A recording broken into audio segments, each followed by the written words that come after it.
Now let's. You mentioned Anthony Albanese going overseas again. It's like he goes on holiday to come home these days. But anyway, he met Chinese President Xi Jinping overnight.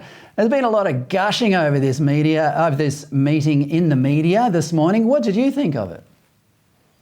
Well, look, I guess you've got to give credit where credit's due, because it's the first time that an Australian Prime Minister has met face-to-face with a Chinese leader in 6 years. So any kind of dialogue has got to be good. And if you keep those lines of diplomacy open, that can't be a bad thing. But what we're led to believe is that they discussed everything from human rights to this, to that, to the Ukraine war, but didn't actually talk about the elephant in the room, and that is the sanctions that China has imposed on Australia economically. And the thing that really struck me was in the lead up to this, Anthony Albanese met with the Chinese Premier, who, from what I can imagine, is the 2IC, who said, look, you know what, we're prepared to meet you halfway. Well, hang on a sec, there's no halfway. China has been the 100% aggressor in this whole situation, so meeting us halfway means we've got to give more ground in order to get back to a relationship where China will start trading with us again. Does nobody see the problem with this? Oh, well, absolutely. I mean, we're talking here about whether or not China admits that they actually created the coronavirus, aren't we?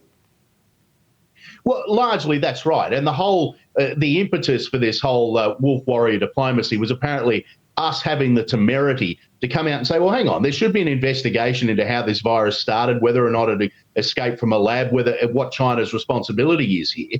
China says, well, how dare you throw rocks at us? We are now going to cut off all trade with Australia. The opponents of the government say, well, we should have waited for somebody else to do it. We shouldn't have taken a leadership role here. But when it comes to climate change and all those kind of things, we need to be at the forefront. I mean, the hypocrisy of this is extraordinary. Absolutely. And just to point out, I never miss an opportunity to point out the hypocrisy of the solar panels being made in China by Uyghur slaves being promoted by the left in Australia.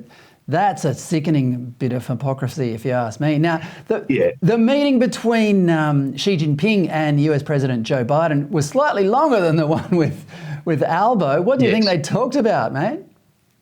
I don't know that either of them probably know what they talked about. Xi Jinping because he was being led by an interpreter, and Joe Biden because he probably wasn't sure where he was. Well, but do you think Xi Jinping is a little bit weakened, though? Yeah, I think so. If you look at the reality of it is, and this is the thing that the opportunity that Australia has missed, is that we actually have more economic power than we give ourselves credit for, given that China desperately needs our resources, whether it be iron ore or coal. They're having serious economic problems at home. So, yeah, there's no two ways that Xi is weakened here.